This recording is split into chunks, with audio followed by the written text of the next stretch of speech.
আপনারা face PRP ট্রিটমেন্টের নাম অনেকেই শুনেছেন। অনেকের ধারণা ডাক্তাররা এটা শুধুমাত্র বাণিজ্যিকভাবে লাভবান হওয়ার জন্য ট্রিটমেন্টই দিয়ে থাকে। ফেস পিআরপি ট্রিটমেন্ট কি আসলেই কাজ করে, কিভাবে কাজ করে, চলুন আজকে এই বিষয়ে জেনে নেই। ফেস পিআরপি অর্থাৎ প্ল্যাটিলেট রিচড প্লাজমা। এই ক্ষেত্রে আমরা আপনার শরীর থেকে রক্ত নিয়ে তাকে বিশেষ প্রক্রিয়ায় সেন্ট্রিফিউজ করে তা থেকে প্ল্যাটিলেট রিচড প্লাজমা পোর্শনটিকে আলাদা করে আমরা তা আপনার ত্বকে ইনজেক্ট করে থাকি। সাধারণত এই পিআরপি ত্বকে ইনজেক্ট করার ফলে ত্বকে ব্লাড সার্কুলেশন বাড়ে, অর্থাৎ রক্ত সঞ্চালন বৃদ্ধি পায়। এছাড়া ত্বকের কোলাজেন বুস্ট আপ হয়। আপনারা জানেন 30-এর পর মহিলা পুরুষ উভয়ের ক্ষেত্রে কোলাজেন কমতে থাকে, যার ফলে ত্বকে বয়সের ছাপ ইত্যাদি নানাবিধ সমস্যা দেখা দিতে পারে। এছাড়া আমাদের বাংলাদেশের প্রেক্ষাপটে সবাই কিন্তু রং ফর্সাকারী ক্রিম ব্যবহার করে থাকেন, যাতে থাকে স্টেরয়েড এবং পারদ।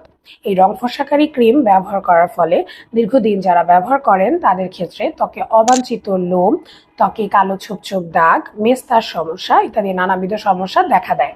এই জাতীয় রোগীদের ক্ষেত্রে আমরা পিআরপি বা প্ল্যাটিলেট রিচড প্লাজমা ট্রিটমেন্ট যদি ফেসে বা মুখের ত্বকে দিয়ে থাকি, সেই ক্ষেত্রে এই সমস্যাগুলো থেকে পরিত্রাণ পাওয়া যায়। সাধারণত কয়টি সেশন লাগে রোগীরা আমাদেরকে জিজ্ঞেস করে থাকেন।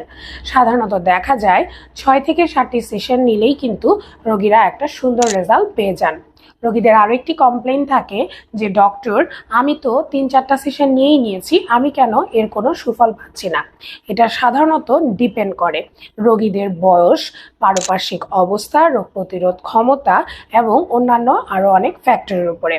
তাই দেখা যায় এক রোগীর ক্ষেত্রে যেরকম উন্নতি, আরেক রোগীর ক্ষেত্রে কিন্তু উন্নতিটা ভ্যারি করতে পারে।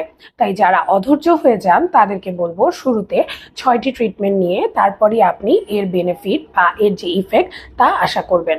এখন অনেকে প্রশ্ন করেন যে এটার খরচ কেমন হতে পারে। সাধারণত অনেক জায়গায় অনেক ব্যয়বহুল চিকিৎসা হিসেবে এটাকে ধরা হয়, তবে আমরা দিচ্ছি আপনাদেরকে সুলভ মূল্যে এই চিকিৎসা। আমাদের ঠিকানা ধানমন্ডি ডায়াগনস্টিক সেন্টার, লিফটের 3, বাংলাদেশ আই হসপিটালের ঠিক পাশে। চলে আসবেন, দেখা হয়ে যাবে। খোদা হাফেজ, আসসালামু আলাইকুম।